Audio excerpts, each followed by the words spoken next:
Bienvenidas y bienvenidos a esta exploración. Hoy nos metemos con un tema que siempre da que hablar, ¿no? El milenio de Apocalipsis, capítulo 20. Sí, un tema fascinante y con muchas interpretaciones. Exacto. Y hoy tenemos sobre la mesa una perspectiva, digamos, particular. Sugiere que esos famosos 1000 años podrían no ser una era larguísima, sino un periodo bastante más corto. Y ojo, que ya habría terminado hace mucho. Interesante. Una lectura diferente a las más comunes. Totalmente. Así que bueno, la idea es desglosar un poco los argumentos, ver cómo esta interpretación conecta distintas citas clave del Apocalipsis, ¿sí? Perfecto. Ver cómo se armonizan esos pasajes. Eso. Se busca ofrecer una visión distinta sobre cuándo pudo haber terminado ese milenio. Vamos a ver qué tal. Dale. Generalmente uno piensa en el milenio, bueno, como la era cristiana actual, ¿no? O quizá ese reino futuro literal de 1000 años. Sí, son las visiones más extendidas. Pero esta fuente que analizamos hoy propone otra cosa. Habla de un periodo de más o menos 40 años. 40 años, como el Éxodo, digamos. Algo así, sí. Que habría empezado con el ministerio de Cristo y terminado más o menos por el año 70 después de Cristo, con la caída de Jerusalén. Ajá. Y ahí está el nudo del argumento, ¿verdad? Exacto. La premisa central, según entiendo, es que la destrucción del cielo y la tierra, que se menciona en Apocalipsis, esa ocurre justo al final del milenio. Correcto.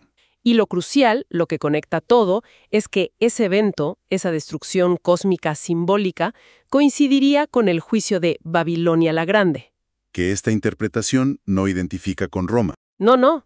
La identifica con la Jerusalén del Antiguo Pacto, la ciudad que, desde la perspectiva de los primeros cristianos, era la perseguidora. Entiendo. Es un giro importante identificar así a Babilonia. Definitivamente. Y para que esto cierre, proponen leer Apocalipsis no de forma lineal, cronológica estricta, Ajá. sino de forma recapitulatoria. O sea, que el libro repite la misma visión central varias veces, pero con distintos símbolos.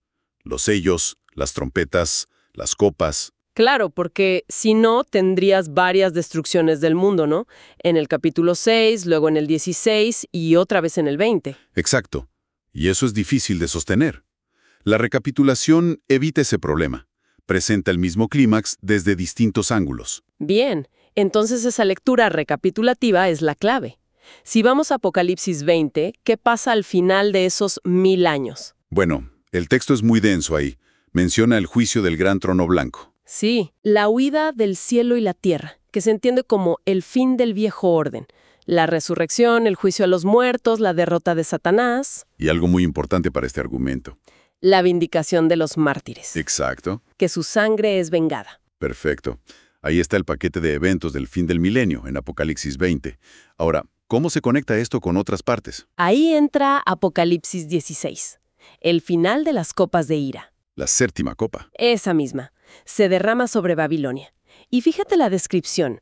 Una conmoción cósmica tremenda. Toda isla huyó y los montes no fueron hallados. Lenguaje muy parecido al de Apocalipsis 20. Justamente. Y acto seguido se alaba a Dios porque vengó la sangre de los santos y profetas que Babilonia derramó. O sea, los mismos elementos. Destrucción cósmica simbólica y vindicación de mártires. Exacto, pero acá, en el capítulo 16, está explícitamente ligado al juicio de Babilonia. Y si Babilonia es Jerusalén... Entonces ese juicio es el del año 70 DC. Se atan los cabos. Esa es la lógica del argumento, sí. Fascinante cómo encajan las piezas desde esa óptica. Y hay más paralelos. Mencionaste las trompetas también. Sí, claro. Apocalipsis 11, la séptima trompeta. ¿Qué dice ahí? Se anuncia que el reino del mundo ha venido a ser de nuestro Señor, y que llegó el tiempo de juzgar a los muertos y de dar el galardón a tus siervos los profetas, a los santos. Otra vez. Juicio, recompensa a los santos. Elementos de Apocalipsis 20. Sí, y todo esto ocurre en el contexto del juicio a la gran ciudad donde también nuestro Señor fue crucificado. Una referencia bastante directa a Jerusalén. Difícil interpretarla de otra manera en ese contexto, la verdad. Entonces, ya tenemos las copas, Apocalipsis 16, y las trompetas, Apocalipsis 11, que según esta lectura, apuntan a eventos paralelos a los del fin del milenio en Apocalipsis 20, pero conectados con el juicio histórico de Jerusalén. ¿Qué nos queda? Nos quedan los sellos, ¿sí? Apocalipsis 6. El sexto sello. El gran día de la ira. Ese mismo. Y de nuevo señales cósmicas, impactantes. El sol se pone negro, la luna como sangre, las estrellas caen. La gente se esconde de la ira del Cordero. Lenguaje muy fuerte. Muy fuerte. Pero acá lo interesante es que este tipo de lenguaje ya se usaba en el Antiguo Testamento. ¿Así? ¿Para qué? Para describir juicios históricos tremendos, pero juicios dentro de la historia. Fíjate en Isaías 2, Isaías 34, Malaquías 3. Usan imágenes cósmicas para hablar de la caída de naciones, por ejemplo, no necesariamente del fin del universo físico. Entiendo. Es un lenguaje simbólico para eventos históricos devastadores. Exacto. Y además, esta fuente recalca que Jesús mismo usó lenguaje parecido, citando a Isaías 2, cuando le hablaba a las mujeres de Jerusalén camino a la cruz, en Lucas 23. ¿Refiriéndose a? Al juicio que venía sobre esa misma ciudad, sobre Jerusalén. Entonces se argumenta que Apocalipsis 6, con ese lenguaje, también está describiendo simbólicamente el mismo evento, la caída de Jerusalén en el 70 DC. A ver si entendí bien todo el cuadro. La propuesta es que si tomamos estos capítulos clave, el 6 con los sellos, el 11 con las trompetas, el 16 con las copas y el 20 con el milenio, y no los leemos como eventos separados y sucesivos, sino como diferentes ángulos de un mismo clímax histórico. Exacto, como recapitulaciones. Todos apuntarían a ese momento, alrededor del año 70 DC.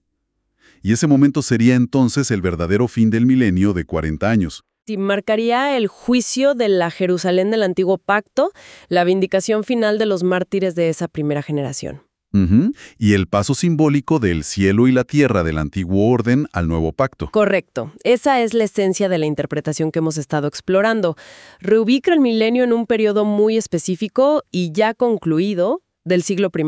Una interpretación que, bueno, se basa fuertemente en esa armonización de los pasajes, ¿no? Totalmente.